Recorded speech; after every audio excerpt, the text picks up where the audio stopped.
Record with Big C and his trusty companions, Jazzy Jeff and Stinky Pete. Jazzy Jeff and Stinky Pete, thank you very much, Shaggy. This is Big C. This is Off the Record. This is episode 212 now. Season 8, episode 12. How are we, Jazzy Jeff, and how are we, Stinky Pete? You weren't here last week, Pete, were you? I wasn't here last week. Actually, by the time you started, I would just literally walk through the door. But no, I was en route back from Amsterdam. And you didn't want to get on the podcast, slacker. Yeah, Did you have tulips with you? No, I didn't. I had a sore back because I stood in a lengthy queue at passport control due to the morons that voted for Brexit. There we go. It's good to have you back, Pete. I knew you'd miss me. Well, we just booked a week away, actually. Your cheerful jibes. Yeah, our jolly green giant. We just booked a week away, so no doubt the queues will be enormous coming back from there as well. I told you got to give about 3 hours to board or something. It makes a difference if you've got a functioning chip in your passport, which I don't, and that's part of the problem because I need to replace it. But then the other issue is if you've done this registration thing with your fingerprints and your face scan, if you've done that, it isn't as long. So that's the key. But you only do that when you enter the country, don't you? Yes. No. Yes, you do it when you enter the country. But but if you've already done it, then you don't have to do any of that nonsense. You just go straight into the queue to go up to the guys at the desk. So that's it. It makes a huge difference. Oh well, hopefully it will. It's all a bit of a farce, to be honest, isn't it? It's a mess. Right. Okay. Well, since you were last on, Stinks, of course, Spurs have survived. We had a little bit of chat about it last week. Yes, fantastic. We're still a Premiership team, a Premier League side. And we've been buying new players. So, Have we bought any yet, though? I keep expecting Spurs to say. But a lot of them are out of contract on the 1st of July. So we've got them, but we can't announce. You're talking Andy Robertson, I assume. Andy Robertson from Liverpool and Senesi from Bournemouth, and they're in for Savinho from City. And it looks like there's 2 others there look like they're going to happen as well. So I reckon there's 5 or 6 coming in. It'll be interesting to see who goes out. But interesting indeed. What about what was I going to say? I can't remember now. Yeah, the likes of Van der Ven. We want them to stay, really, don't we? Yeah, well, I just want to get rid of Romero because he's a walking red card. I'd like to see Romero go. Really? Yeah. I think a lot of Spurs fans think that, really. I want him at his best. Yeah, but at his best, he's brilliant. But when was he last at his best? He slows play down. He can break the line sometimes. He does, but he slows play down very, very regularly, and he loses his man. You're a centre back. You're supposed to mark people, and you've got him, and you've got Pedro Porro, who's in a different blooming postcode. So between the 2 of them, I love Porro. He works so hard, and when he's going forward, he's great. But basically, anybody with half a brain can shove the ball over the top of him, and then they're gone. Well, you can have Spence back there and have Porro further forward then if you want. I noticed Spurs block. I noticed that just before we came on air, actually. Spurs block move for Porro. I don't know, what is that, Real Madrid? Yeah, Real Madrid wanted him. Yeah. Well, they won't. I'm sure they won't let him go. He's trying to build a squad that competes, and without Europe, he's going to have to use all his powers of persuasion to get people to come here. Paulinho, that's a bit of a doubt about him as well. Who's going with? Well, that's only because, but he's divorced, isn't he? And there's an issue about him going back to Portugal because he wants to be with his kids. Oh, right. He wants to stay, but there's a family issue. But I think he will end up staying. I think he will. Hope so. He kept us in the league. He did. Well, not only him, of course. Kinski helped. Think of some of those saves he made. That last minute save at Wolves. That last minute save at Wolves, that saved us 2 points. We'd still be up with 2 points fewer, but another last minute save against Everton as well. Well, but we were. Yes, true. That would have been a night. Oh, yeah. And let's not talk. We're happy We're not We're happy. stressed We've out. got for another season in the Premier League, and we have. one can just Hopefully hope many that more, with a decent coach, it won't be many worse more than the to last come. 2 Hopefully, years. and many more to come. That's not many more coaches to come. Although we've had Probably enough is. over the last few months. Right, welcome to everyone. Thanks for watching on YouTube. If you're on Twitter, I must repost that. I'm sure it's on here somewhere. Yep. And also on YouTube, on the Real CBW Productions YouTube channel. That's me reposting it onto Twitter. The subject matter today is interesting one. We're up to the letter S. That's S for sugar, or S for Sierra, or S as Sarah comes up with random names for the phonetic alphabet, and she'll say S for sausage or something like that. It's quite funny. Really. You never know what you're going to get. But anyway, we're on to the letter S, and there's loads of them. We could do the whole series 9 on the letter S albums, I think. Jeff is probably going to say, I've only got 3. Well, interestingly, You got 4. Interestingly, I went through all my CD because same as Pete does. I only do this with ones that I've got in front of me, or I've got on whatever you call. I'm losing iTunes, words Apple so Music, quickly. Apple Music or iTunes. Apple One of Music, those. yeah, thank you. iTunes and whatever. Yeah. So I have got 35 albums beginning with S. Wow. Impressive. Right. That's so okay. So I've got 32 vinyl and another 15 CDs. So 50 plus albums beginning with S. And in fact, I reckon I haven't done the maths exactly. I reckon 8% of my entire music collection begins with S. I wouldn't be surprised. I mean, I don't know. I mean, this isn't going to mean anything. You're watching Spotify, but I've got a whole sheet of stuff here. They're all albums. I don't know how many's on there. Probably about. It must be up to 100. I would have thought. Yeah. What having that many does Is a is to problem. enable you to pick ones that actually you like, which is Yep. always a help, and that you probably know a little bit more about than some of the other ones that otherwise you'd spout verbal diarrhea at because you don't really know what you're talking about. Well, I generally do that anyway. To be fair, Well, so do I. But the trouble is, a lot of the ones that I you say are ones I like. I probably talked about them before on Exactly other podcasts. right, and well, that's my point. That's my point as well. I've got a few of them. Because I've got such a huge range, I've deliberately chosen ones where I think a couple of them I might have mentioned before, but mostly I haven't. And I've tried to pick across a range of different styles as well.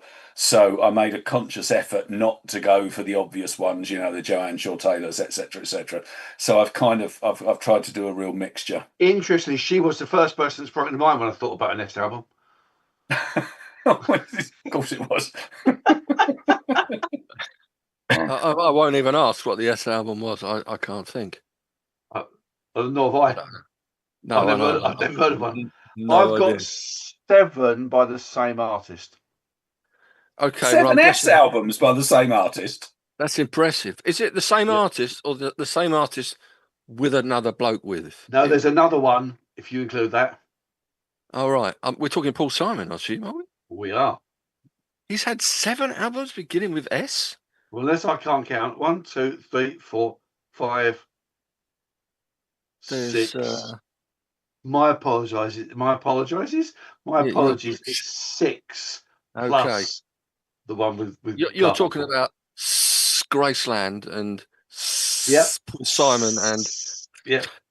Okay. I've only picked one, but I'll run through the others just so you know what they are. So I've actually chosen one by the 2 of them. Whether or not it's the same one. I haven't chosen that one.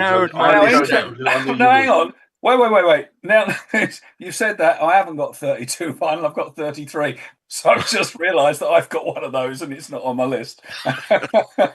Oh, no. All right. Well, I've narrowed it down to a sort of 13-ish. But I've got such a bunch of reserves that I can always waffle on more. I narrowed it down to 10 because I thought that's. I don't think you'll need to have any reserves because if we've got 10 each, 30, and we got an hour and 3/4, I reckon we're going to be struggling We'll to be fit them fine. all in. Yeah, it's just a matter of giving them a shout out at the end, I think. Oh, I've yeah, got well, Neil's given me a list, actually, of some, so I'll read those out at the end. Right, who's going to kick off then? Shall I kick off with the obvious one at the start? I was thinking, shall I choose this or not? But you've got S albums. I feel that you've got to have Sergeant Pepper. yeah, I kind of left that. It's on my list, but I thought It's on Colin's my going to list. choose I Sergeant left Pepper. it to you as well. Yeah, I thought Well, Colin's going to as talk you- about Sergeant Pepper. Well, yeah, not for too long though, because as I say, we probably mentioned it a number of times before, but I thought it's got to have a mention, if nothing else. I wasn't sure whether on this one we could do like just a general discussion, throw some S albums out, and comments thereupon. But Sergeant Pepper, I have to have, as you may or may not know, I'm sure you probably do. It's probably not my favourite Beatles album by any stretch of the imagination, but it was the first. It changed music. It changed rock music forever, I think. How people looked at rock music and how they listened to it. The fact that all the tracks were running together with no gaps between, how exciting that was. Lyrics on the sleeve for the first time. First time the Beatles had an album in the UK and the US that had exactly the same track listing. That was the first time that happened as well. No singles on it, as with a lot of the Beatles albums, strangely, as many people might think, but it's not the first one. I mean, With the Beatles didn't have a single on it. Beatles for Sale didn't have a single on it. Rubber Soul didn't have a single on it. What else? The White Album did it have a single on it? No, it didn't have a single on it. It came out. So it's not the first. But I mean, yeah, it's just, there's so many great tunes on, some that Stinks prefers to others, like more than anybody else. For example, Within You Without You, I know he's a great fan of that, but it's my least favourite on the album. What can I say? My probably one of my favourites is When I'm 64, which is probably one of Stinks' least favourites on the album. Hate it. Hate it with a passion. I like But it. you love it as well, yeah, because it's I nice like and when I'm jolly, isn't 64. it? I don't mind Within You Without. I can leave it. I don't like Good Morning, Good Morning. No, that's No, not a that's great tune either. That's the It's other not one great. on the album which I'm not a fan of. It's It that just and When it I'm just 64. grates on me a little bit. But Yeah. Lucy in the Sky and She's Leaving Home, being for the benefit of Mr. Kite, obviously Day in the Life, Lovely Rita, the Sergeant Pepper with a little help from my friends. You can't go wrong. You can't go wrong with Sergeant Pepper, even though you could go for another Beatles album which is better. That's all I got to say on Sergeant Pepper's Lonely Hearts Club Band. One of you take it. Jeff, you go. I'll go last. Okay. I'll go. I'm going to give you a clue for this and see if you can get it from the clue. Go on, This then. is the first album to be pressed to CD in the UK.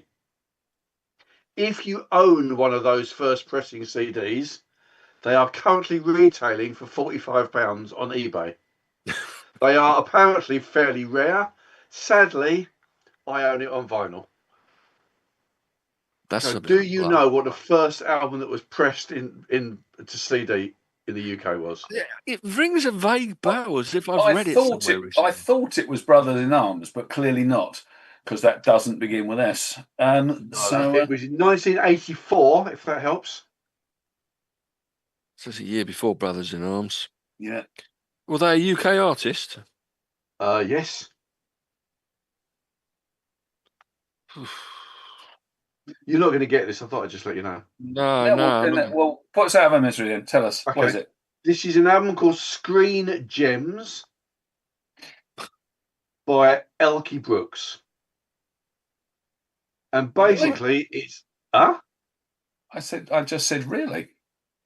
Basically it's all 1920s and 30s, I think there's 140s film songs that she has done covers of. It's got Once in a While, Blue Moon, Ain't Misbehaving, That Old Feeling, My Foolish Heart, Me and My Shadow, and it is simply Elkie Brooks with the London Philharmonic. So there's this semi-classic feel to it all. She's got a great voice, as we all know.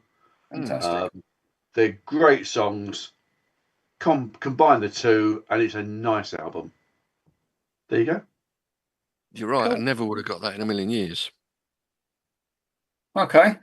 Well, my first one, I'm doing 5 CDs and then 5 vinyl.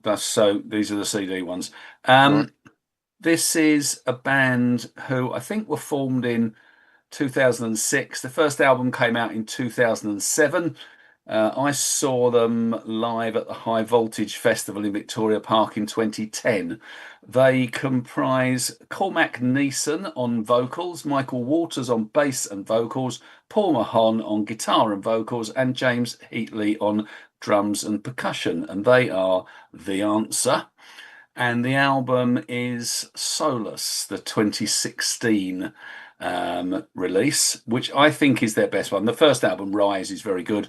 Why are they called The Answer? Because when they came out, and I have my son Nick to thank for this, when they came out, when they started, they were kind of, post Britpop and pre-rock kind of reinventing itself in the 2010s. They were sort of seen as the answer to what happened to bands like Free and Led Zeppelin. They're not like them. I think they've got a different sound, but it's a really good album. You've played a couple of tracks off it on the show. You've played Solace, the title track, and you've also played In This Land, which is a beautiful, beautiful song, and I think is a standout track on the album. It's a great song, Untrue Colour, which is this very hypnotic kind of sound. There's this gentle bluesy song called Being Begotten, which and there's also got, I mean, it's bluesy, but it's got these kind of really nice bluesy licks in the background. This very more rocky, riffy song called Demon Driver Man, which is quite gospely as well. It starts with acoustic. It's kind of got a riff, and then there's a gospely sound in it. And then Real Life Dreamers, which is a duet with a beautiful guitar part. The guitar part is beautiful throughout. I think that this guy, Paul Mahon, is very underrated as a guitarist. But I think it's a really, really good album. I heard In This Land and Solace on Planet Rock and thought, I'm going to buy this, and I haven't been disappointed. I play it pretty regularly, play it in the car sometimes. It's a good album, which I recommend. So for Solace. English, are they? No, Northern Irish. Northern Irish. I wonder whether Northern Irish with a name like Mahon. And Cormac Neeson. I mean, it's about as Northern Irish as you can get. No, they're very Northern Irish. He's got a great voice. They're a very, very tight rock band. They're not hard rock. They're just a rock band. They write good songs. And In This Land is a beautiful, beautiful song. And they're still about, are they? They certainly are. Yes, they are touring with.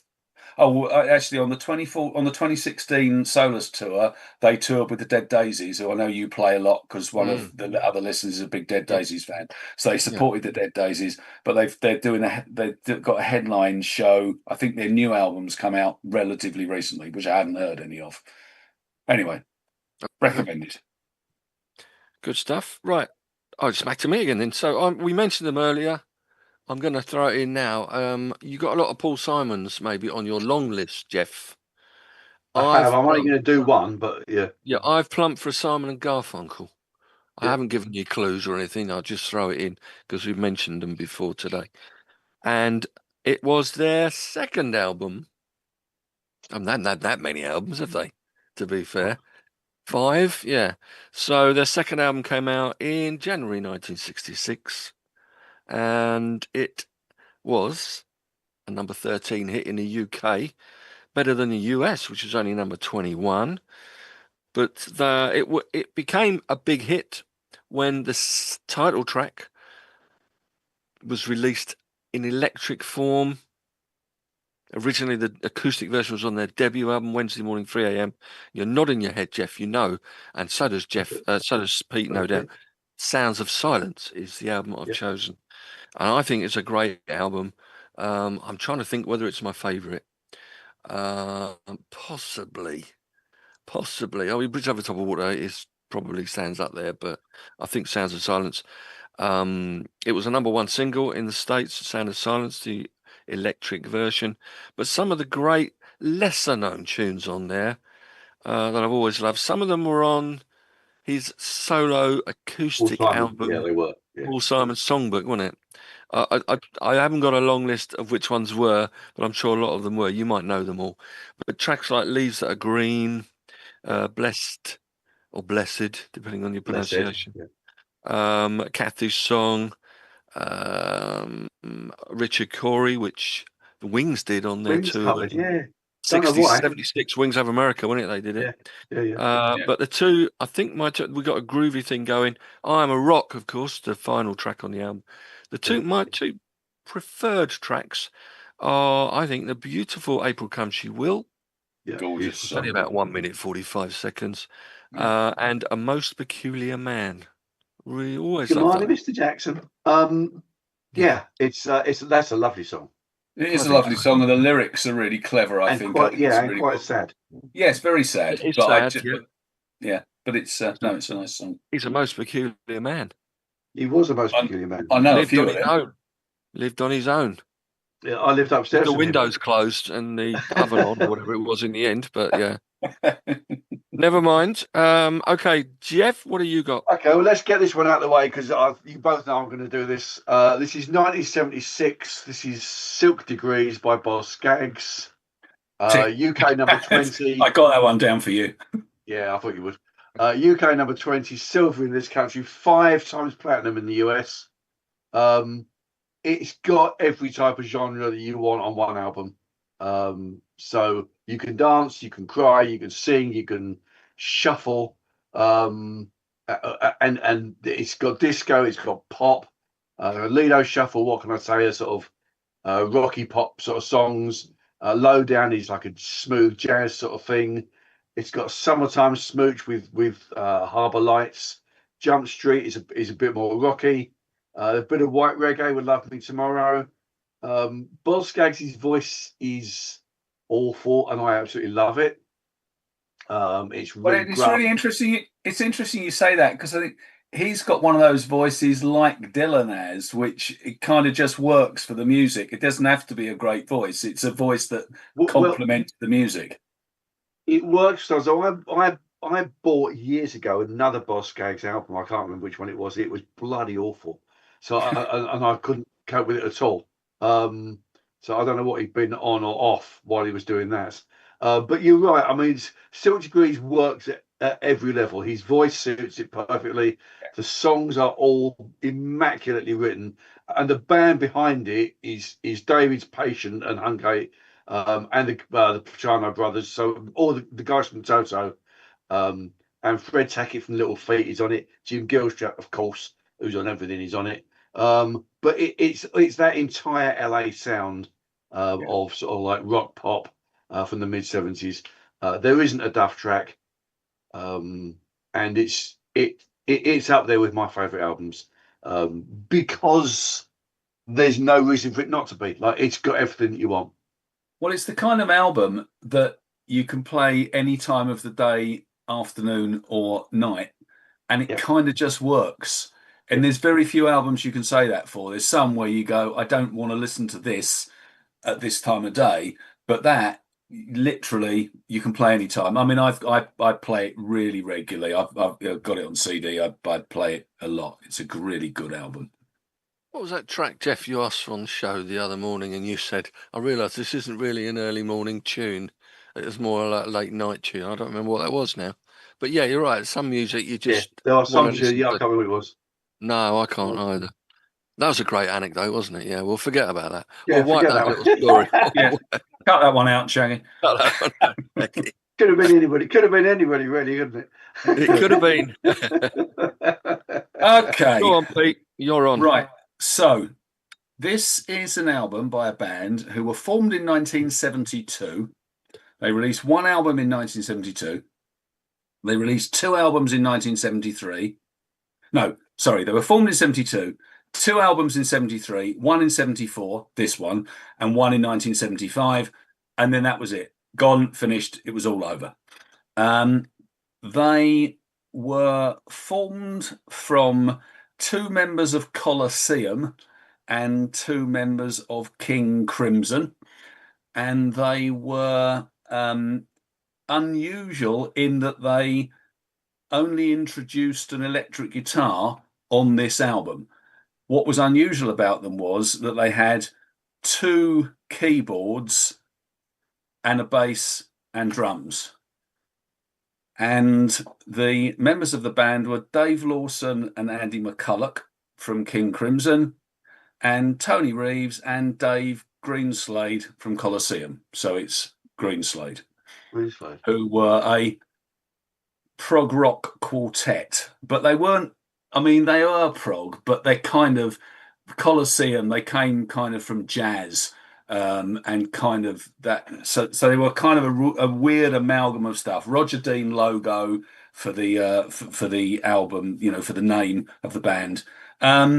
This album's Spyglass Guest, which was their third of 4.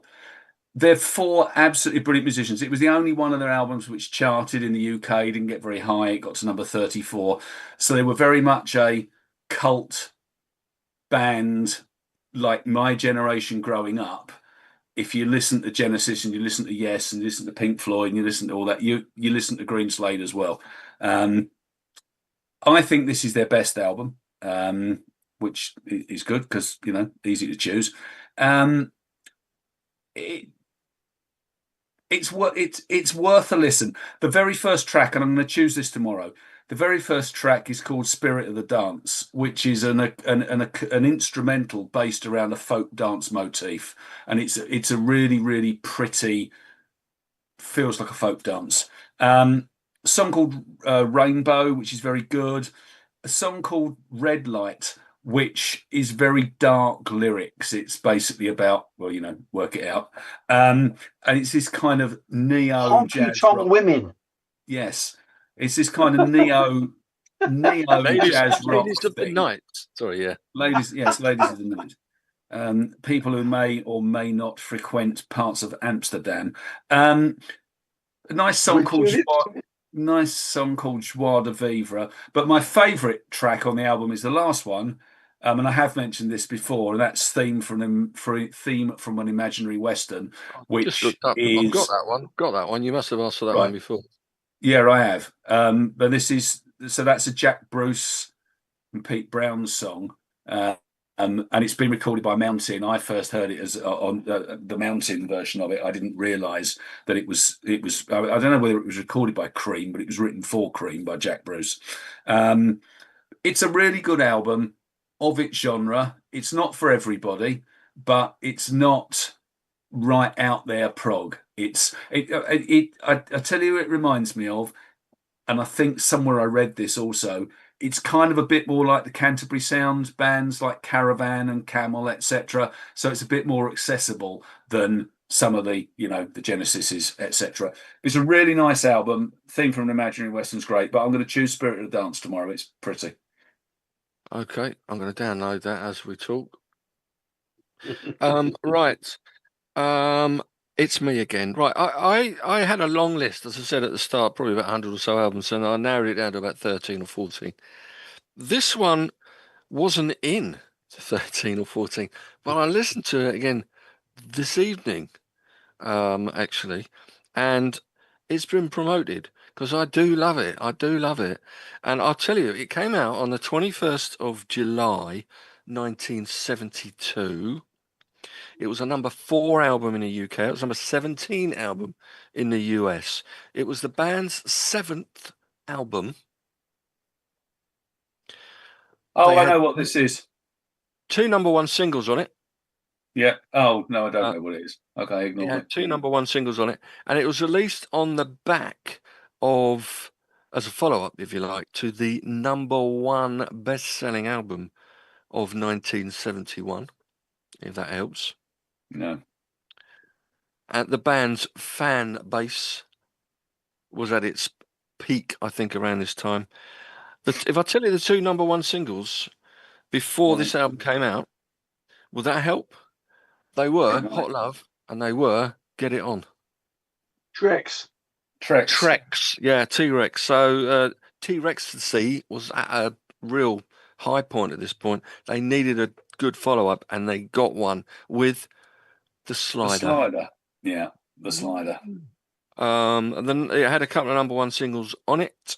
which were Metal Guru and Is it you?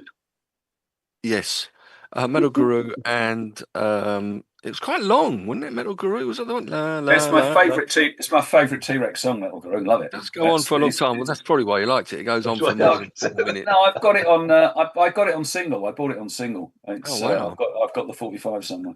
Do you know what the other single that was also number one was then? No. After Metal Guru? Oh, was it Jeepster?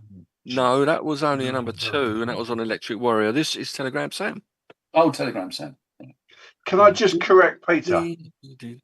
Because I think you didn't buy it. I think I bought it for you for your 15th birthday. Well, okay. Sorry. He's got it in his collection. I have got it's in my collection. You may well have bought it for me. It's a good. I'm kind like that. You are. Yes, you are. Wonderful. Very kind. Yeah, that's good. Did you buy him Chirpy Chirpy Cheep Cheep as well? No, I don't own Chirpy. We had that on the top of you did. No, he owns Chirpy Chirpy Cheep. Oh, is it? Oh, okay. I have never owned Chirpy Chirpy Cheep Cheep. I like Chirpy Chirpy Cheep Cheep. We had it on one of the top of the Pops albums. Oh, right. Remake things. Yeah, well, they were awful. Never actually had the original. Right. Meanwhile, back at the farm and back to the Slider. I think it's a great album. Electric Warrior's a good album. Obviously. A genre-defining album. I seem to remember we had a couple of weeks back. Absolutely. This was a very good. It's a bit more hard rocking album, I'd say, than Electric Warrior. A couple of heavy metal influenced tracks like Buick McCain and Chariot Tugal, which has an intro very much like A Whole Lot of Love, actually.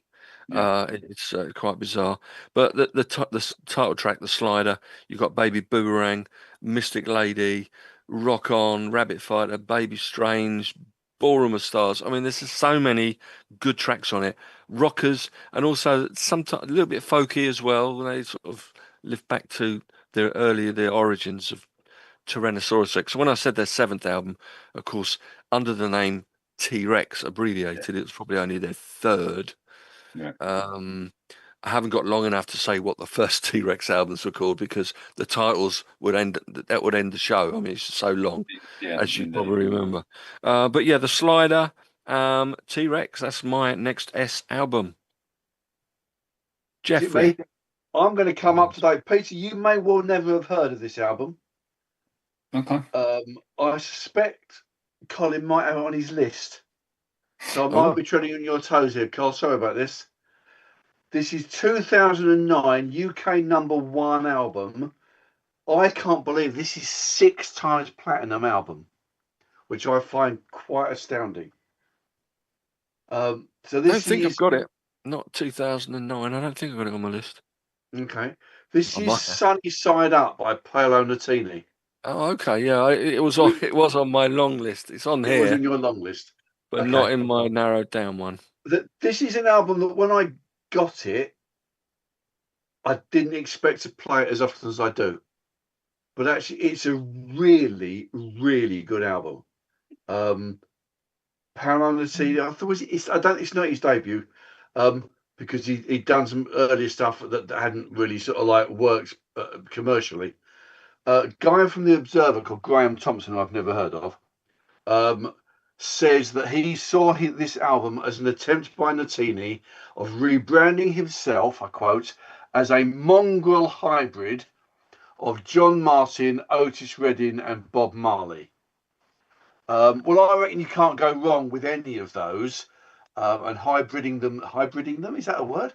Together. But again, it's an album with a massive amount of different styles. Candy's really poppy. That was the first single. 10 out of 10 I absolutely love. Then there's a more mellow navel gazing song called Worried Man, which is a really, really nice song. Pencil Full of Lead, Chamber Music, Tricks of the Trade, they're all worth a mention. And it's just one of those albums that I heard 2 tracks. I can tell you where I heard 2 tracks. I heard 2 Paolo Nutini tracks at Jade Goody's funeral. Oh, really? Okay, which by circumstance I was at. Okay. Because it was held at our church at the time in Buxtell. Right. And they needed people to act as not bouncers, but like like whatever crowd control. Jazzy Size Jeff person, I crowd think the control. technical term is. So there was a number of us who were there in the service, and they Jazzy played Jeff, crowd control for funerals. I can see a new career coming up. absolutely, and they played two of these things. Like, actually, these are really good songs, and I can't even remember which two they were, but I picked the album up as a result of it, and it's a really nice album. And I would, in fact, I may put it in as one of the albums that I force you to listen to if we ever do that again. We sure we will do. We haven't picked an album yet. I kept wanting to choose an album. In fact, one of them is an S album, which I've got on my list, but I didn't bother with it. I played some of it the other day. But yeah, we'll definitely do that. I do love Pencil Full of Lead. That's real It is. Goey song, isn't it? It's a real, yeah. So Pete, you Paolo might not like Nutini. it because it's a bit happy. Paolo Nutini. Paolo Nutini. I saw Paolo Nutini live.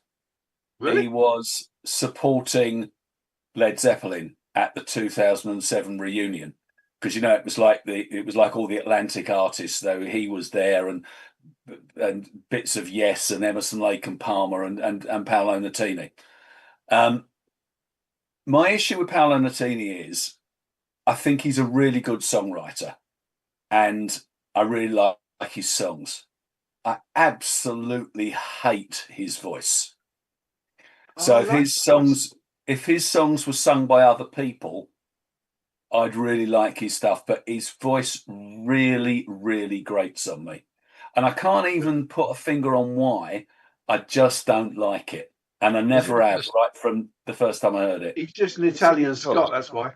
Is it because it's a Scot and you don't like the Scottish accent like in the Proclaimers? No, not at all. It's his singing voice. I don't like his vocal delivery style. I don't have a problem with Scots. Blimey, I've got enough stuff by him. But no, I think he's a really talented songwriter.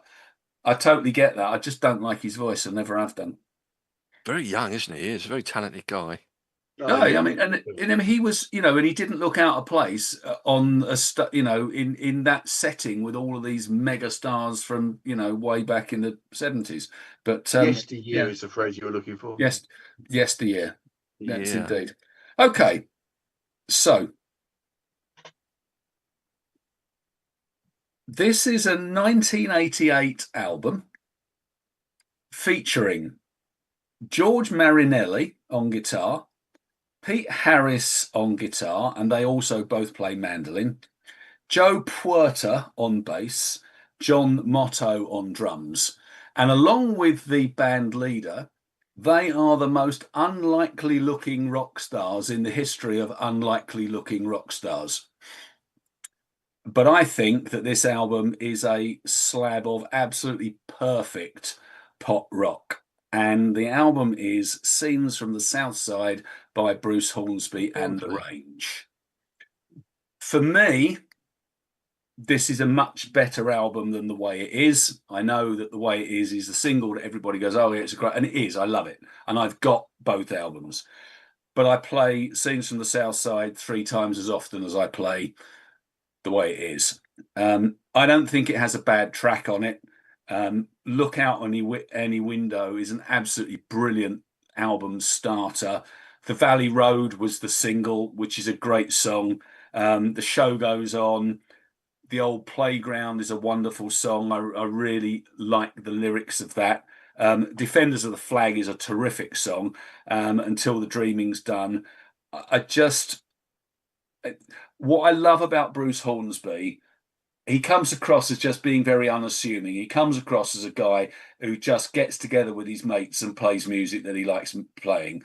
And what I really like is the rhythm of all of his songs. They seem to have this the background to it, and it just makes you want to listen. And it's great driving music. He's got a terrific voice, and I just think it's an absolutely brilliant album. So, Scenes from the South Side, 1988. And I think the original version of Jacob's Ladder is on that album, isn't yes, it? Jacob's Ladder's on, and I love that as well. The first I heard that was by, he must have given it to Huey Lewis first, I think, because it was on the 4 album, as in 4. in '86, I think it was. But yeah, it's a great song. When we saw Huey Lewis live, he sang that, and I think It's When Bruce you Hornsby say four, as in four, yeah, as in golf, Golf, not Gloff. four as in the number. So FORE, not yeah, FOUR. yeah. Difficult to distinguish between FOUR and FORE, other than saying Indeed. four. Skin. Yeah. Oh, That's off the BBC. the BBC's been on. Sorry, I apologise. Yeah, Scenes and Suicide. I've got that on my long list here. I may well have had it. I probably ticked it actually as one that Stinks might choose. It's a great album. I absolutely love it. It's because of Bruce Hornsby, that I got a piano all those years ago, 20 years ago, whatever it was. Yeah, you were saying that. Yeah, and I walked past Allegro Music in Chelmsford. Other music stores are available, but not as good. Yeah, and it was it was guitars that I was going in looking at, but I saw the guy playing the intro the way it is in the shop guy, and it sounded brilliant. I said, I wish I could do that. So I ended up buying an electric piano, and sadly, it died a few years ago. In fact, where the piano was is exactly where this PC is, and the printer and the board and everything. So, but were it not for Bruce Hornsby, or were it not for the piano dying, I wouldn't be here now probably. So every cloud and all that. Right, what are we having next? I'll tell you what we're going to have next. There were two albums by this particular band that you surely must have as a possibility for me to choose. This one is from 1979 in the new wave era. One album was called Sound Effects. That's not the one I've chosen. I've chosen the one before, Setting Suns. By the Jam. Yes. By the Jam. It's got your favourite Jam song on there, I think. Eating Rifles. Eating Rifles. Yeah. Number 4 album in the UK. It was number 137 in the States. That's probably a big hit over there, though, to be fair. It was probably the one single, Eating Rifles, that broke the band in a way, because before that, their all singles were getting hits, but they were getting stuck between 14 and 18 regularly when they came out the chart. And then suddenly this one became massive. Not because David Cameron thought it was his greatest song ever, which transpired at a later point. As I can't help feeling he was lying does about David Cameron not listen to the lyrics to the tune? Actually, didn't he say his favourite song was Tangled Up in Blue by Bob Dylan? Did he? I think he did. I'm sure he said it was that George Ezra one about the pig. I was going to say maybe it was something. BBC. Yeah, You're a bad it was person, going to be Jeffrey something Willis. by what's her name in the Muppets? Miss Piggy. Yeah, Miss Piggy. She probably recorded a song. Oink. But no, Eating Rifles. It basically broke the band big time, and after which they never looked back, I suppose, chart-wise, because their following single, standalone single, was a number 1, as was their next single. It was a bit of a harder, tougher production, maybe, than the previous 3 albums, but still a big emphasis, on melody, on the tunes. It was originally conceived as a concept album, apparently, detailing lives of 3 boyhood friends who later reunite as adults after an unspecified war, only to discover they both grown up and apart. So it wasn't really fully developed, that plan, although possibly, it's generally thought that the songs Thick as Thieves, Little Boy Soldiers, Wasteland, and Burning Sky were likely examples of that theme. But other songs on the album, Girl on the Phone, Private Hell, Smithers Jones, an all strings arrangement of the song by Bruce Foxton, who sings it as well. That was on the B-side of it, the guitar version of When You're Young, another Jam single, and Saturday's Kids as well. And the usual cover that they put on an album back then, of an old Motown or R&B or Stax tune. In this case, it was Heatwave, the Holland tune, Heatwave. So I've gone for Setting Suns. It's a great album. I don't think it's as good as All Mod Cons, in my humble opinion, which is the one before, but it's still a great album, and I had to include it. What you got, Jeff? Okay. I'm going to stay in 2009, if that's okay, because I like to be up to date as I possibly can. Yes. This is a UK #2 album. Right. Again, 6 times platinum. And this is a debut album, apart from the one that came before it. I don't know how that works. That makes sense. Maybe it's, I tell you what, maybe it's they changed label. Maybe they call this a major label debut. Right, well, and the first one was like an independent release. Wix, Oh, yes. This is the debut album, and as far as I know, this was their debut album, but apparently there was one before it called Love Your Ground, which was in 2007. I've never heard of it, so who knows. So this is Sigh No More by Sigh the No More, Mumfords. Yeah, Mumfords. Good album. Which is it's a great album, absolutely great album. What have I written here? For reason why I say. Oh, okay, right. So I think the standout track is Little Lion Man, which is just exceptional. The Cave is hauntingly beautiful.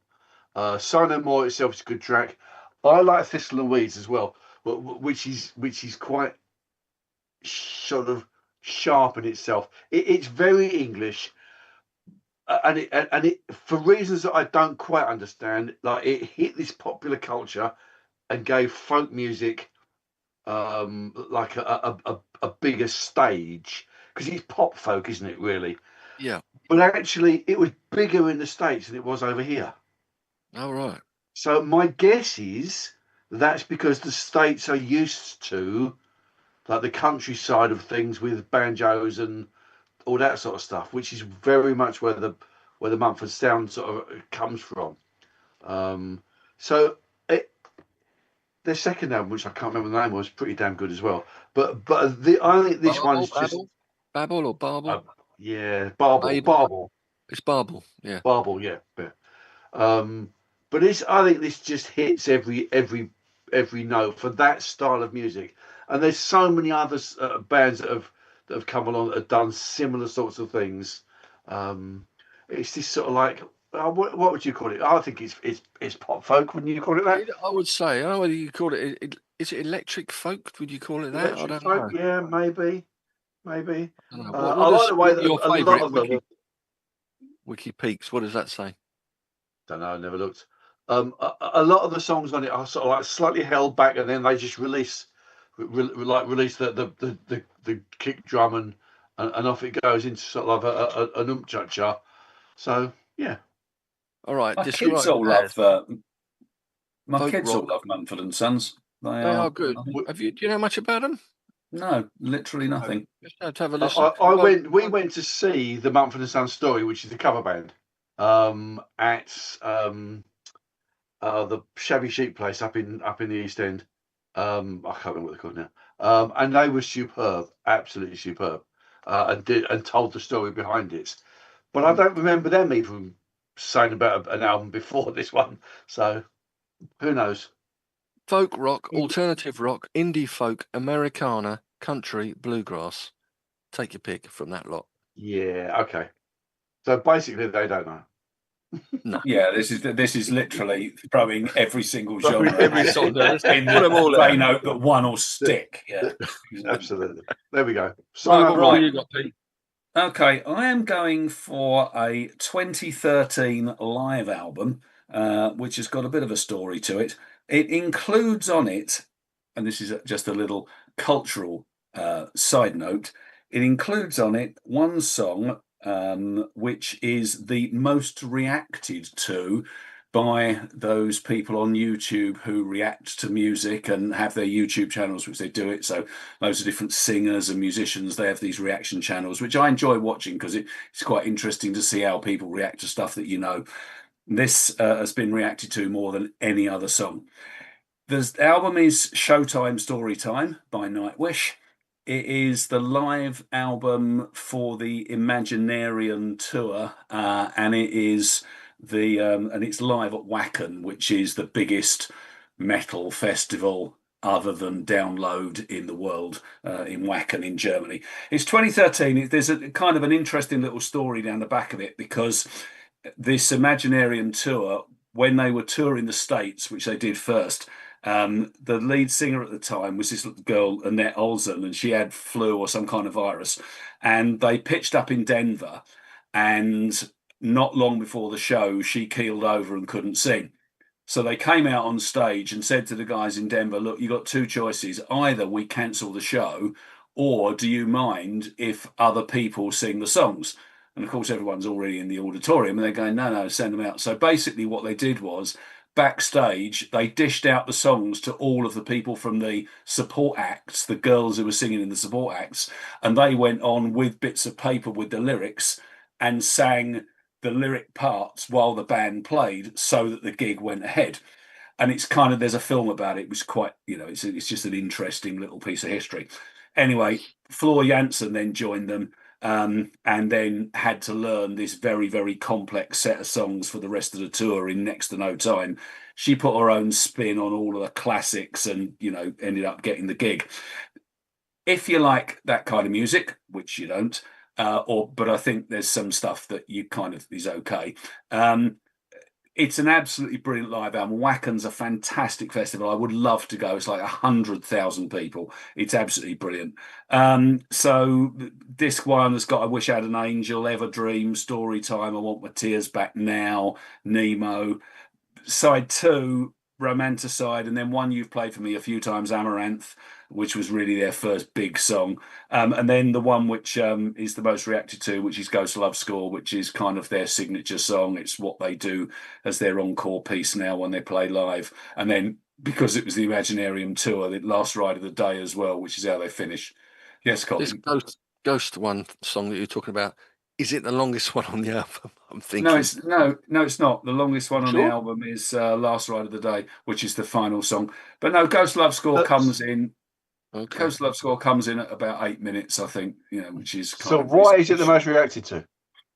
Because Floor Jansen's vocal range is astounding, and people watch it for her vocal performance, because when you think of metal, and they're not metal, they're symphonic rock, but when you think of metal, you think about these screamy, screechy singers.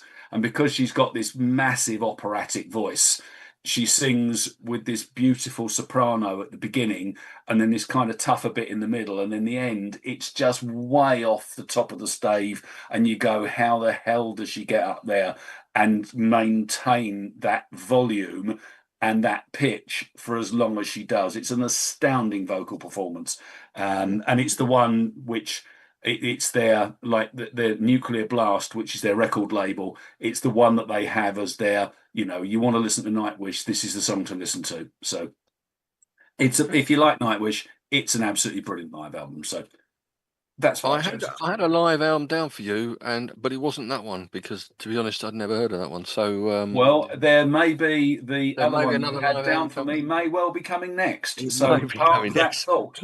We'll see. Wacken. I know I have never been there either, but I remember getting a lot of.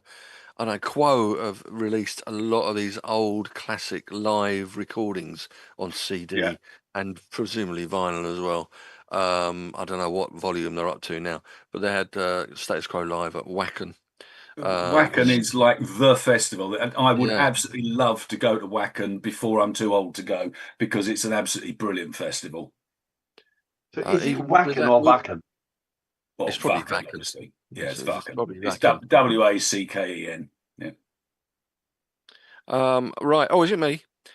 It is. Okay. I'm going to do live album. I'm going to do a live album for you. In fact, I wasn't too sure about this one. I'm not doing it, but I was thinking Status Quo Live would be a good option. That would be. But I'm not sure whether it's actually called Live. Exclamation mark. Yes. And it's priced. I don't know, so I thought, no, I won't. I won't risk it. Even though, as you always say, it's my podcast. I can do what I want. It is your podcast. You can do whatever you like. I'm not going for that. I'm going for one from 1976, which was probably recorded around about the same time as the Sorry, Status excuse me a Quo. minute. Who's raised their hand? Who's raised their hand? There's a hand. There's a raised hand in the corner of the screen. A raised hand in the Oh, corner. there is. Yeah. The wavy hand. So when you're running a training course, if someone wants to say something, they raise their hand. I waved my hand earlier. Was that Tim? I didn't see a wavy hand. Is he winding his up? No, it's gone now. Anyway, right. So what have you got in, Cole? I've got an live album from '76. This place is going mad. I'm sure everyone's going mad. 76, September 76. Now, this was the band's third overall album. Their first live one. And it was a hit album. It was a #1 album. It was the first live album to be #1 in the UK album charts within a week of its release. So it came straight in at #1. What's unique about it as well is they had not yet had a hit single before this. So that's rare. They were known for their live sets and their live concerts. In fact, I saw them once, I believe. You may well have done too. Is this Dr. Feelgood? It's Dr. Feelgood. Yeah. And I mean, they never had massive hits after, to be honest. Milk and Alcohol was probably their biggest. But yeah, it was 8 months before their first hit single, which was Sneaking Suspicion, which is another S album that I could have had for Dr. Feelgood. I went for because they're known for their live sets, and this defined Dr. Feelgood. I guess if you want to listen to Dr. Feelgood, this might be the album that you want to listen to, because their live is best maybe for them. Absolutely. So you've got there's a lot of covers on there. Sorry, what's it called? It's called Stupidity. Sorry, Stupidity. Yeah, I couldn't remember. Stupid of me not to say. Stupidity is the name of the album, and there's some originals on there. Going Back Home, I Don't Mind. Back in the Night, Roxette, She Does It Right, All Through the City, 20 Yards Behind, all on the first two albums that they released, Down by the Jetty and Malpractice, and some covers as well. Chuck Berry's Talking About You. Actually, Stupidity itself is a Solomon Burke song. I'm a Man, Bo Diddley's tune. What else? Walking the Dog. I'm a Hog for Your Baby, Checking Up on My Baby as well. Sonny Boy Williamson tune. But it's a good old rock out. I don't know actually where it was recorded. Was it recorded at Canvey Island? I should have looked that up. It's somewhere in Essex, won't it? It probably, yeah. It probably, yeah. I'll check that out while Jeff tells us his next one. Okay, this is I'm gonna go back in time. This is a 1969 album. Not that far back in time, but you know what I mean. This is his second album, and this is Spiral Staircase by Ralph McTell. Oh, wow. Gosh, okay. So this features Streets of London and Spiral Staircase and England 1914, which are the three that people know generally. Yeah. But there's so much more on it. Wind and the Mouse is like a slow rag, which is him on the guitar and a penny whistle. Last Train and Ride is like a folk blues kind of thing. Kind-Hearted Woman Blues is American style acoustic blues. Slide guitar, the whole works. Bright and Beautiful is a nursery rhyme, which is set to music. I can't pronounce this next song, so I'm going to be wrong. It's Rizraklaru, I think it's pronounced. Don't know, which is like a layered acoustic track. It's absolutely fantastic. And there's more, and there's more, and there's more. Ralph McTell is a massively underrated acoustic guitarist. He wrote some lovely songs. He does some superb ragtime stuff. If you listen to his greatest hits, there's stuff on it. But this album is basically him on his own, and then he's backs on a couple of tracks by the famous Jug Band, which gives an idea of some of the feel to it. But it's an album. We didn't include it genre defining because I'm not certain that it is, but it's certainly of that nature. That sort of folk balladeering, English folk balladeering. It's a brilliant album, and well worth a listen. And it's interesting because if you listen to people like Ralph McTell and you listen to those kind of English folk balladeers, they're very different from the American folk balladeers. Oh yeah, they are. They get dumped into, these are folk acoustic, but actually the sounds are completely different. Yeah. I think the English ones are much grittier. They're cleaner. No, they're cleaner. Yeah. The sound is cleaner. No, I mean it's far more folk clubby than it is subject matter, studio based. Yeah, the subject matter as well. Yeah. What was the track you couldn't pronounce? Riz something, you see? Okay, it's spelled Rizraklaru. Rizraklaru, maybe. Yeah. Did you know? I'm just reading that's actually an anagram of rural Kazi. Well, there you go. No, I did not know that, and I probably should have looked it up, shouldn't I? So this is a song about toilets in the country. I think so. Yeah. It's instrumental. It must be. It's well worth a listen actually as a song. I might choose it tomorrow. Okay. All right.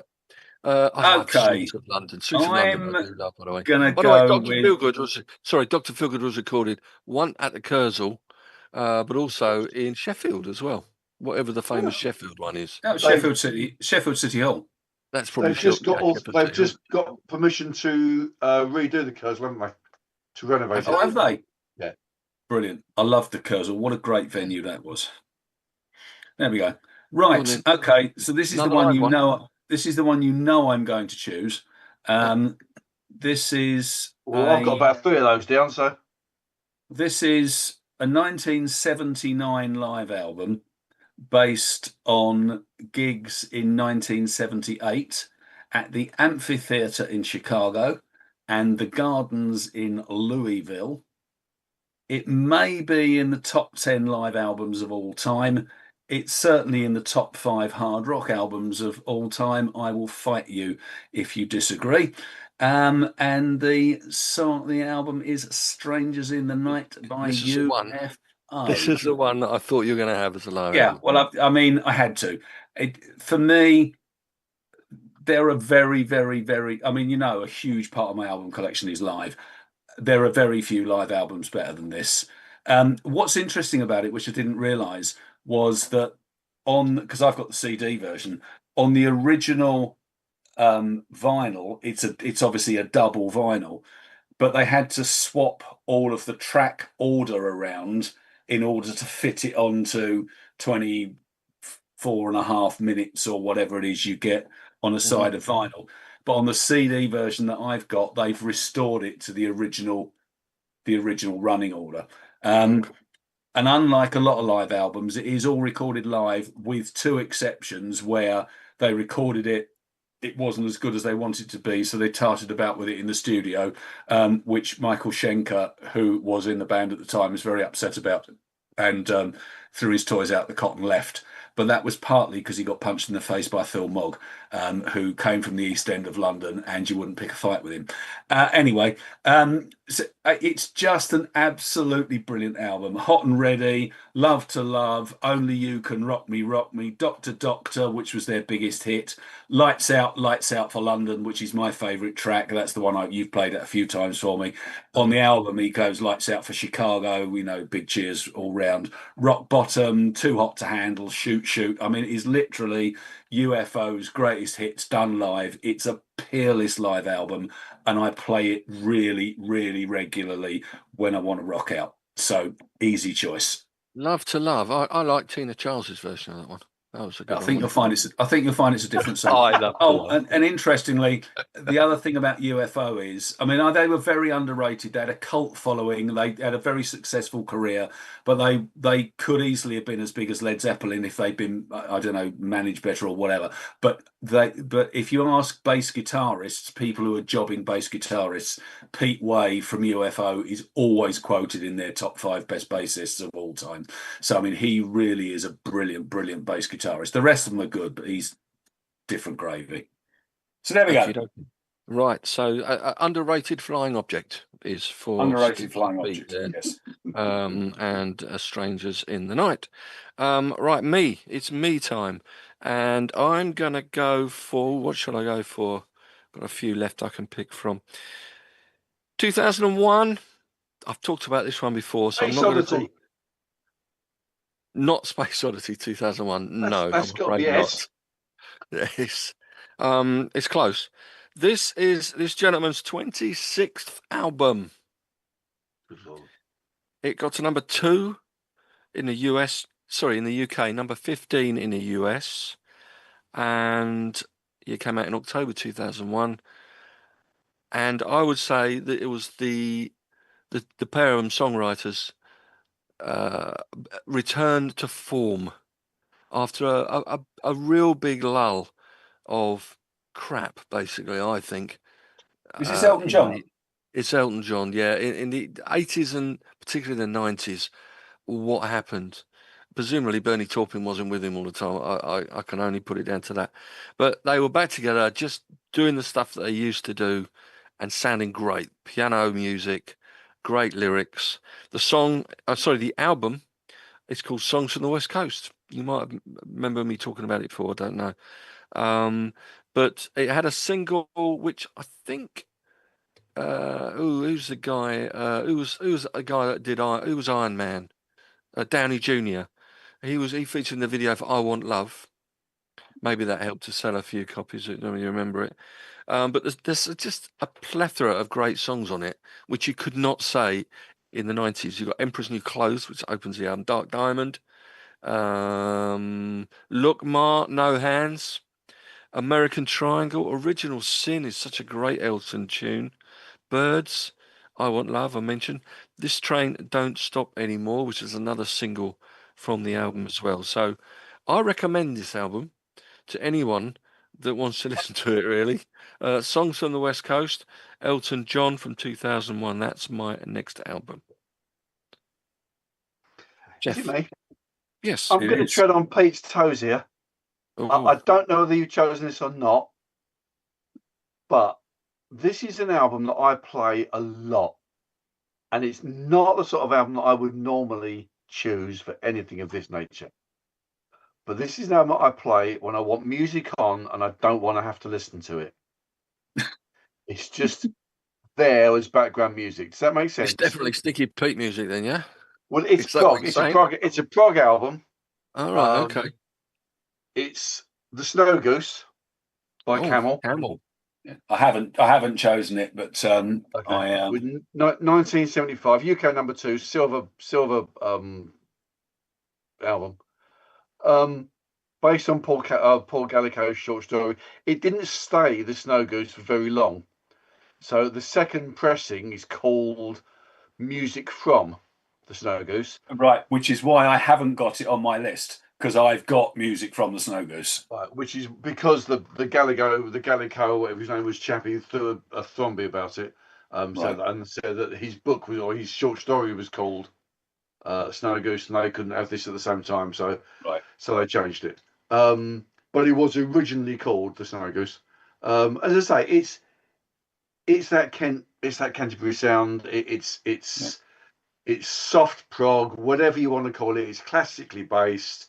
It's quite ethereal in places, and it's not the sort of thing that I tend to listen to, except that actually it's on, and it kind of just washes away, and doesn't hurt you and doesn't offend you, but it's still there and doing something. It's really weird because it's one of, when I started collecting CDs, I think it was one of the ones I got when I did my supermarket grab when I got my pension, or my grab my HMV. Did you grab Dale Winter at the same time? No, it was dead, I suppose. Everybody. It was literally HMV's greatest day. But I listened to it a lot, but for exactly the same reason. And if I had to say, if you said to me, name a song apart from Mariada Goes to Town and hum the tune, I absolutely couldn't. even though I've listened to it heaven knows how many times, because it's, as you say, it's background music. I love it, but I couldn't go, yeah, that's it. It's just one of those things. I totally agree with you. Okay. See, that doesn't equate with me, that kind of... if I'm listening to music, I want to actually hear the music. I want to listen. I don't like background You can hear music. it. You can hear but I it. don't like background music. I actually want to listen to it. I'm just the same watching TV or something, and I want to hear the dialogue. And if someone's talking, no, that pisses me right off. That's a different thing. That's a totally different thing. But music on in the car and people are talking and I'm listening to the music, it's just, I agree with you, Colin. 99.9%. I've got to a point, I write quite a lot of stuff, sermons and that sort of thing now. And I've got to a point where if there are lyrics, I can't work against them. I'm the same. Can't listen. No, I'm the same. I can't listen to lyrics and work at the same time. I play classical music and that sort of thing because it's just there. But actually, and I play quite a lot of jazz because it's the same idea. But if I don't want classical or jazz and I want something which is just a little bit different, it's this sort of thing that I put on, or this particular album I put on. Snow Goose. Okay. Totally agree. Right. Okay. So I've gone with a completely different style here. This is an album which was released. This is a weird one. It was released in 1994. But the version that I've got is 1997. And it's on massively heavy gauge vinyl. It's like if you threw the album, you would take someone's head off at the neck, like in some kind of ninja movie. And I bought it by Ralph as I think for my 60th birthday. When I'd had my 60th birthday. And he bought me 3 albums. This was one. It is by, I quote, the prime exponent of hill country blues. It's mid-tempo rhythms and a steady drone with his thumb on the bass strings, tricky syncopation and modal soloing. It is the second record. He only released 3. Because all of his early career was just him playing live in his own club joint in Marshall County, Mississippi. So just outside. Is this Fred McDowell? No, just outside Oxford. It's Sad Days, Lonely Nights by Junior Kimbrough. Yeah. I haven't picked, there's 10 tracks. I haven't picked any of them because it is exactly what you would expect it to be. It's him and his band recorded live in his club with no audience. So they just basically put the instruments down and played. And it is just a brilliant, brilliant example of that kind of juke joint, side of the road, Southern American blues. And I absolutely love it. Again, if you said to me, hum along, and I can't, because you don't need to, because it's just the sort of stuff where you want to sit with a Budweiser or maybe beer in a bar and just listen to him playing that kind of music. The man is a legend. He died of a heart attack after a stroke in 1998 at the age of 67. And he was survived by his 36 children. Blimey, that's more than you. This is why I love it. One of whom is quite a renowned drummer, if I remember rightly. Yes, I think he is. His name's Junior. Yeah, no, well, yes, well, he's also Junior, so it must be Junior. More Junior. It's more Junior Kimbrough. But if you like that kind of music, I think this is an album you'd love, Jeff, because it's just one of those things where. Can I interject there for a second? I have 2 Junior Kimbrough tracks on Lowdell, whatever it's called. Oh, okay. And I can't play either of them all the way through because they just hurt me eventually. Not emotionally, like audibly. Like I go, no, I can't do this anymore. And I recognise his ability. Yeah. So Mississippi Fred McDowell, who is not massively different, Yeah, I can listen to because he's not as harsh. Yeah, no, I understand that. Tracks I've got are really hard listening, and I can't do it. Yeah, well, I think it's a really, really good album. So I got him, and I got 2 R.L. Burnside albums, which Ralph also bought me. But I prefer this Junior Kimbrough one. Anyway, I threw that in because it's just completely different from anything else. And I just thought it made it might be Burnside's son who is the drummer, not Kimbrough's. Oh no, yes, it is. No, it is Burnside's son. Yeah, you're right. He's the drummer on something else that I've got. Yeah, you're right. It is Burnside. But Ass Pocket Full of Whiskey is a great album. But anyway, that begins with A. Right, what we got next?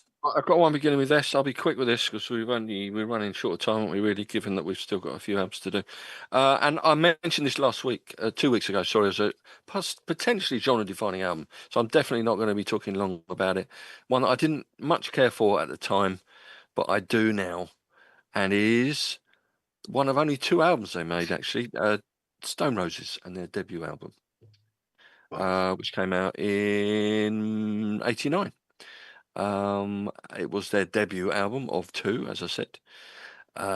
Whether or not, its standing critically over the years has drastically gone up. As I said a couple of weeks ago, I don't really know why I didn't really get into it, possibly because it was a little bit druggy, a little bit dancey, and a little bit shoegazy. As for my taste, but there's just so many great songs on there, and it's 5 times platinum in the UK. Only got to 19 here, so it's spread over a period of time. Obviously, 86 in the US. I Want to Be Adored. A lot of singles, and I Want to Be Adored. Waterfall. All the other singles. Made of Stone. I'm the Resurrection. I mean, all Ian Brown and John Squire tunes. And maybe I'll play one tomorrow. I don't know, but I thought it's an S album, and I've been going on about it. I've got to have it in there, even though I don't talk too much about it. So Stone Roses debut album, Stone Roses. Back to you, Jeff. Okay, I'm going to choose this one again quickly. I think I've spoken about this in the past. I can't remember now. This would be one of my top 15 albums if I had to choose it. 1981, UK number 2. Did nothing majorly in the States, which is really weird. Double platinum over here. This is Secret Combination by Randy Crawford. Somebody, no idea who, says this. Randy Crawford manages to sing in every style, from jazz to blues to middle of the road and country, and makes it all sound wonderfully unique. You Might Need Somebody starts the album. It's a great song. Trade Winds finishes it, which is a great song to finish with. And in between, there's a whole bunch of there's a lot of stuff by Tom Snow. There's a song by Leon Russell in there. There's a great version of Rainy Night in Georgia. Rio de Janeiro Blues is sultry. When I Lose My Way is a bit more poppy. Secret Combination itself is a superb song. And again, it's got the bloody Picano boy on drums, who seems to get everywhere. And Luther, he was a session musician before Toto. Guitar, yeah. Huh? Yeah. I said he was a session musician before Toto. Toto came together as a result of them all playing as session musicians. Fully appreciate. But it's a superb album. It's Randy Crawford's voice is so easy to listen to. She doesn't push it up. She doesn't push it down. It's just sort of silky in the middle, and it's easy. It's easy listening. Okay. So this is a 1972 album. It's the 8th album by the band, but it's the 7th one with this particular lineup. It got to number 5 in the United Kingdom it got to number 1 in the United States of America, where it stayed for 5 weeks. And it is Seventh Sojourn by the Moody Blues. 2 singles on it. Isn't Life Strange, which got to number 13 in the UK. And I'm Just a Singer, brackets, in a rock and roll band, which was number 36 in the UK and number 12 in the US. It kind of it's an interesting album. It continues the style of Every Good Boy Deserves Favour, in that it's a collection of songs rather than a concept, which a lot of their earlier albums were. So like In Search of the Lost Chord, for example. But John Lodge says that it was loosely based on the idea of the Canterbury Tales. So we're telling stories, but we're telling stories musically rather than with words. It's been described as a smoother, more rhythm-heavy and guitar-forwarded record. I'm not entirely sure what that means. If you said which is the best Moody Blues album, then it would be a contender. Most people would say Days of Future Past from 1967 is their masterpiece, and I probably agree. But Seventh Sojourn runs it very, very close. And there is this 7 albums kind of all came out one after the other, which is really of that genre, of that ilk. They're a tour de force between them. There's a band really at the top of their game. Yeah, again, an easy pick for me. Prog? Yeah, prog. Well, we had this conversation, didn't we? They're a bit prog and a bit psych. Prog-esque. Did they get on, the 2 of them? I don't know, Justin Hayward and John Lodge. I don't know. They recorded a John lot Lodge of albums died fairly recently. Did he die last year, John Lodge? Oh, yes, he did. Yeah, I think he did. Yeah, I think so. Okay. I didn't want to dismiss that. Okay, he died. You know what I mean. Right, let's quickly get on to another one here from 78, this one. His 10th album. Again, a couple more, probably this one, certainly that I would have mentioned before. Maybe he had it as albums in 78. 10th album with his band. Half of it was with his band, half of it was with the Muscle Shoals rhythm section.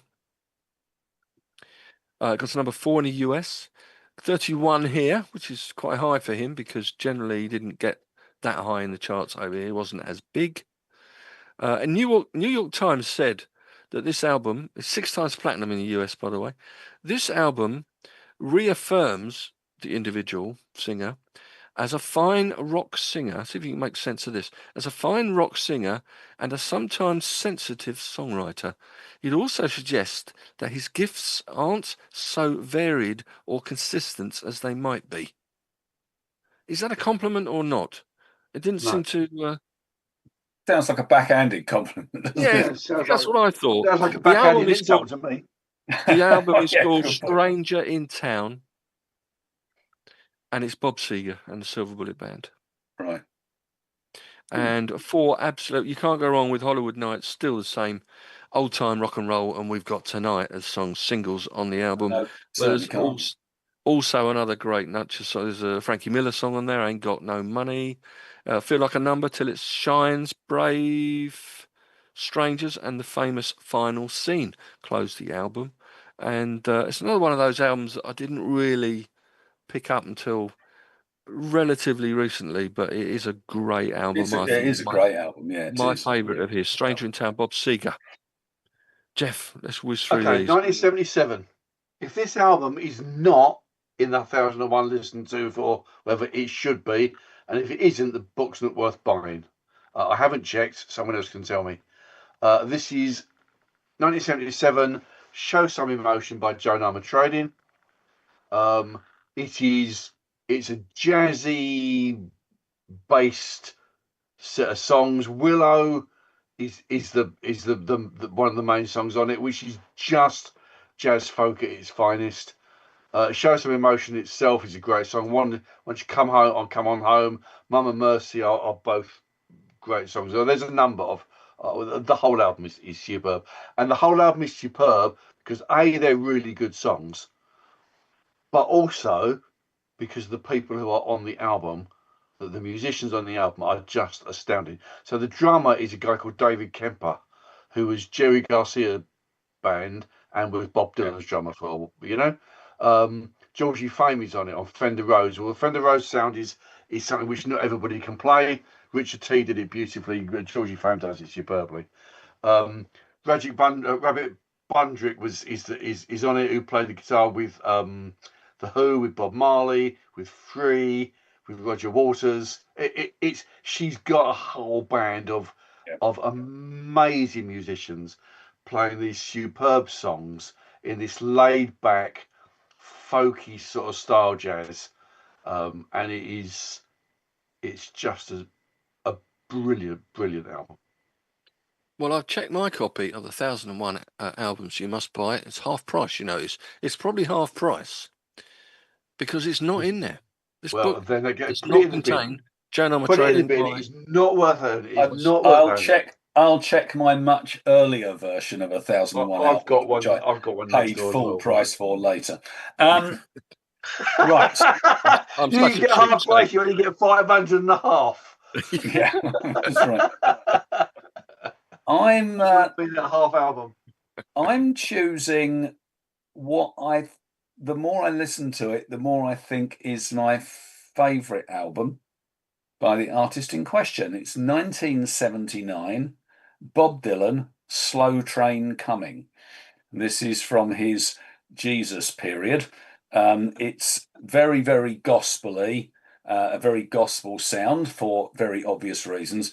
Great band, Barry Beckett on keys, Pick Withers on drums, Tim Drummond on bass, Dylan himself and Mark Knopfler, who's, he's all right, on guitar, and then the Muscle Shoals horn section. You can't really go wrong with that kind of a lineup. What I love about this album, I love two things about it. I think lyrically it's very strong, particularly on You Gotta Serve Somebody, which the lyrics are just fantastic. I really like I Believe in You, which was this kind of ballad. Slow Train itself has got this real kind of reggae feel to it. Gonna Change My Way of Thinking is much more rocky and riffy. When You're Gonna Wake Up is another great song, and Man Gave Names to All the Animals, which is my other favourite track on the album. I play it often. It reminds me, the whole thing has kind of got the same feel about it as some of that laid back Eric Clapton type stuff. So like Pilgrim, like some of his later albums, the quote unquote boring ones. But I think that I think that kind of sound has its place. Again, this is sort of stuff you play in the evening. It's not stuff you play when you've got stuff to do during the day. But I like Dylan. I don't love Dylan. I've got a lot of his stuff. But of all the Dylan albums, this is the one I play most regularly, because I just think it's just a really good set of songs. Cool. Okay. I don't know how you manage listening to the radio show in the mornings when you're working, when there are lyrics on the songs. It must just fade away in the background. No, because when I'm working in the morning, if you are doing one of the things where you've got all the comedy stuff, I just have to go into another room. Okay. Especially if it's Catherine Tate, because I can't stand her. Gosh, she's funny. No, she's about as funny as an outbreak of chlamydia. Okay. Right, next one up. Again, I've mentioned this one before. 77, his fifth album. And my last album was Stranger in Town by Bob Seger. This particular album has one of those words in the title. And this is Billy Joel. It is Billy Joel, and it is another one I had on the list for you, and which I also own, obviously. It's first produced by Phil Ramone, and 5 singles on it. 12 times platinum in the US. Number 24 here, number 2 in the US. The single's been Moving Out, Anthony's song. Just the Way You Are, She's Always a Woman, Only the Good Die Young, and The Stranger Itself, although I'm not sure that was a hit here. Maybe it was a hit down under. But also Vienna is on the album, and of course Scenes from an Italian restaurant. It's got to be up there His as finest the finest moment. His finest moment. His finest hour. So red or white depends upon your appetite. Billy Joel, The Stranger. Jeff, your penultimate one. Penultimate one. I won't do the obvious one yet. I'll do that last. This is 2013, UK number 39, debut album. If you don't count the 3 that she had before. So we're back in the same concept here. So this is noted as her debut album, but she released 3 self-released albums before. So major label one. That's what I was saying earlier. Yeah, so this is a major label one. This won the Best Country Album at the 56th Annual Grammy Awards. And this is Same Trailer, Different Park by Casey Musgraves. Yeah. It is brilliant. I like that album. It's well written, it's edgy, and yet somehow familiar. This is a quote, it's coated in cool, unquote. And another quote here, the songs are honest with themselves and don't wallow in self-pity, which a lot of country songs can do. She's got a lovely voice. It's not a beautiful voice, but it's an emotive voice. Pretty clear. And some of the songs, Silver Lining is great. My House, I love My House. Follow Your Arrow is the one that most people know. So yeah, good album. Same trailer, different park. Different park, yeah. Okay. Did I hear you say you're familiar with Casey Musgraves there earlier on? Was that something I missed? Wish I was.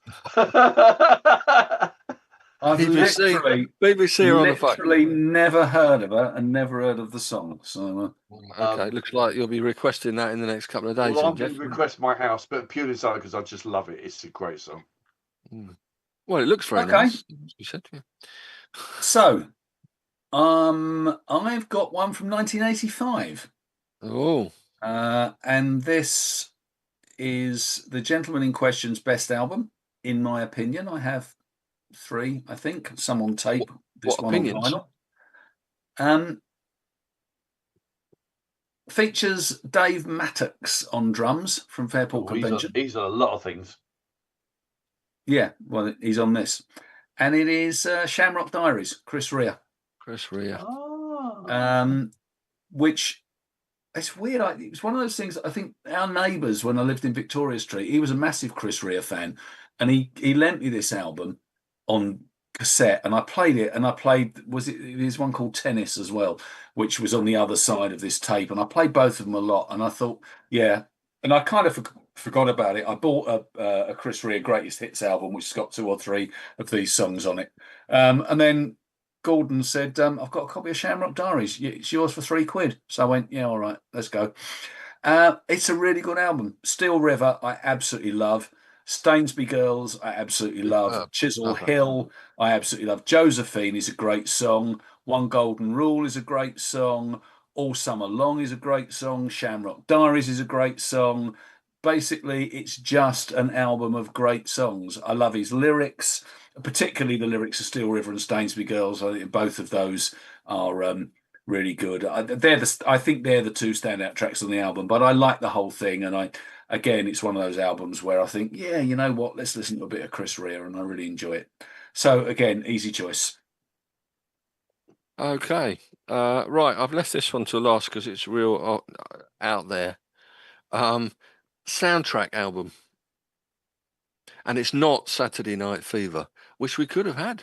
Which I haven't put on my list, and I also own. So that takes me up to 30...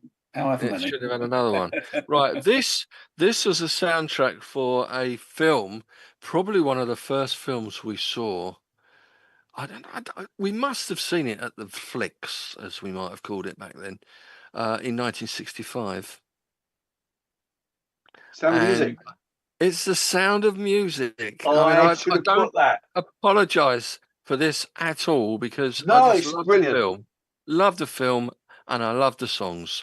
One of only 4 number ones in the UK in 1967, and it came out in 1965. So it's pretty amazing stuff. Number one, both sides of the Atlantic. It's a great film, and I love it, and I love the soundtrack as well. Whether it be the First Sound of film Music. I ever saw in the cinema Was was it really? taken by my mother in 1965 to the Regal in Edmonton to watch it. Wow. On the bus. I am noted on a regular basis as saying it is my favourite film. Favourite film of all time. Of all time.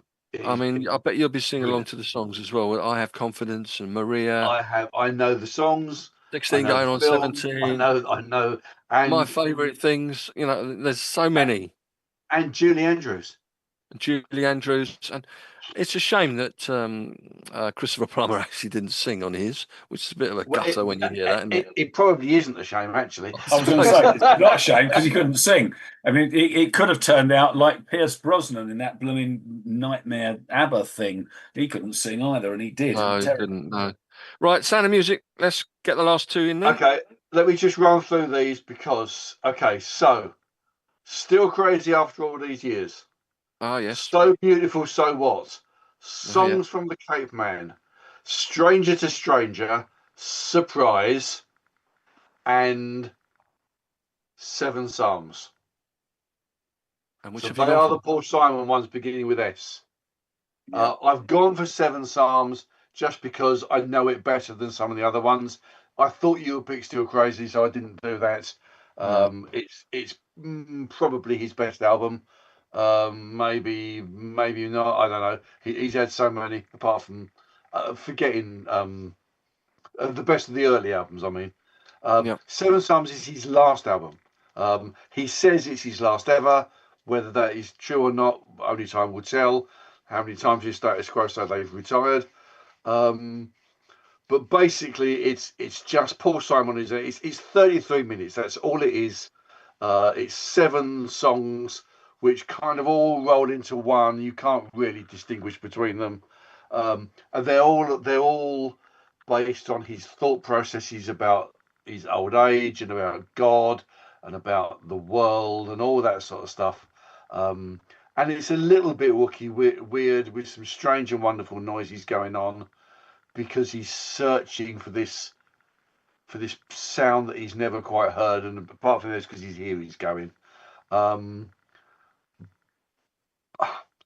Is it a good album? Yeah, it is. It is a good album. Is it Paul Simon the way that we normally like Paul Simon with great lyrics? No, it isn't. It's actually quite dull. But if you've got half an hour spare and you're up for that sort of slightly morose, slightly weird music, then if it turns out to be his last album ever, then it was a good way to say goodbye. I hope it's not like David Bowie's Black Star, his last album. That was very dark and dour. No, it's not lyrically really dark. Get into that at all. It's not Paul Simon, like short, sharp, 3.5 minute songs that are either up tempo or finger picked. It's a bit of amalgam of sounds and stuff all together. Mind you, with Bowie, he died the next day it came out, didn't it? I own Black Star. I played it once and I've never played it since. I've got a lot of albums like that. It was one of those things where I bought it because Bowie had died, and I listened to it and thought, yeah, you know what, this is not all that. So well, that's exactly what I thought. Yeah. Okay, so just huge long list of things which I could have chosen. I nearly chose Split by Groundhogs, but I decided I'd go back to my prog roots. So my last choice is Scheherazade and Other Songs by Renaissance from 1975. It's depending on who you listen to, most Renaissance fans say either this or Ashes Are Burning are their best albums. It certainly was the one which became a staple of their live set. So the Live at Carnegie Hall album, which I love and play to death, the whole of side 2 is part of that live album. It's basically 4 tracks. So side 1, Trip to the Fair, which is a lovely song with very sad lyrics. I took a trip to the fair, but nobody was there. And it's kind of like this, I've gone to do this exciting thing, and then it wasn't exciting because there wasn't anybody there. It's a beautiful song. The Vultures Fly, which is a throwaway song for me. Ocean Gypsy, which is a beautiful, beautiful song, and it's Annie. I love Annie Haslam's voice, and it really is her at her best. And then the Song of Scheherazade, which is basically a 9-part piece based on the 1001 Arabian Nights, and it's a mixture of instrumental and lyrics. It's very, very clever. I mean, they're a brilliant band, and on this they've got members of the London Symphony Orchestra playing as well. But John Tout on keyboard, and Annie Haslam's voice, and John Camp on bass, and Terence Sullivan on drums, and Mike Dunford on acoustic guitar. They don't have a lead guitar; they have a lead bassist and an acoustic guitarist, which I think is just another way of adding to their sound. But I've got pretty well everything they ever recorded, so that too was a very easy choice for me. For you, okay.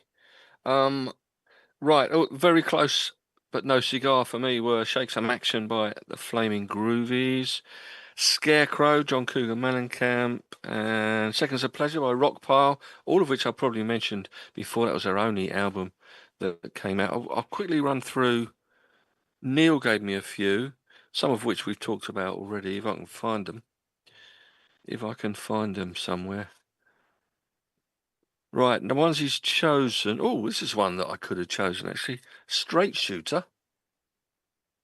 By Bad Company. Bad Company, yeah, I've got that on my list. Sgt. Pepper. Spectrum by Billy Cobham. Good choice. Stranger in Town, Bob Seger. Station to Station, that's one I had down for you. Yeah, I've got it on my reserve list. And Some Other Suckers Parade, Delamitri. Searching for the Young Soul Rebels, Dexys Midnight Runners. Show Some Emotion for Jeff there. Joan Armour Trading. And Some Fantastic Place by Squeeze. And loads others. Hey, I have got for you that you didn't bring up 6 Wives of Henry VIII. I didn't bring up. I've got 6 Wives of Henry VIII on my list, but I have it on both CD and on vinyl, and I couldn't decide which one to choose, so I chose neither. Songs in the Key of Life. Supernatural. Yeah, I've got that on my list. Stones in the Road. Yeah, I've got that on my list. Street Survivors. I nearly chose Street Stones in the Road. Survivors, No, I didn't choose Street Survivors because Songs in the Wood. Yeah, but we've talked about all of Sarah Band. Yeah, I've got Sarah Band on the list. Shipper Memories. I haven't got. I don't own Shipper Memories, so that's what it isn't. Colin, I had Slippery When Wet that I thought you might do. Bon Jovi. Slipstream, Sutherland Brothers. Yeah, that was on my list. The one that I was talking to you about earlier in the week, which I didn't choose, was Songbird, Eva Cassidy. Yeah, Songbird's another one. They're all on my long list here. I've got Space Ritual by Hawkwind on mine, which is the bizarrest album that I own.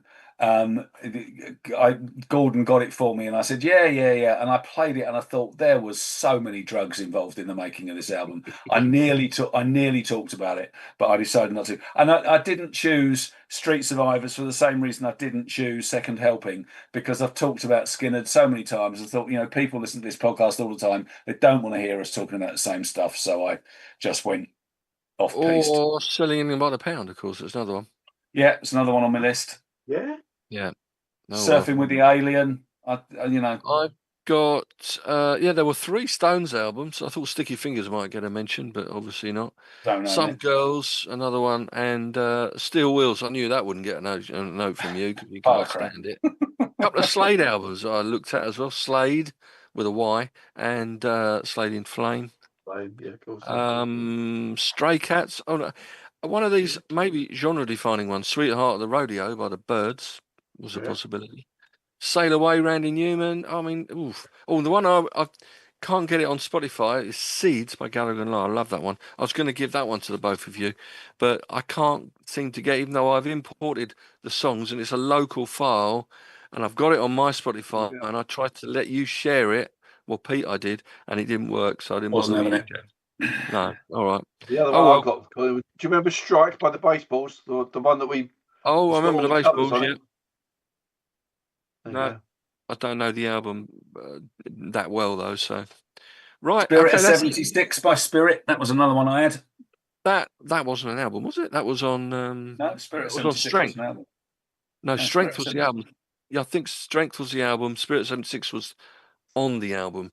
Maybe the last track on side 1, I think. But Strength begins with S anyway. So either way it works. The album I've got is just called Spirit of 76. But anyway. Well, that's weird.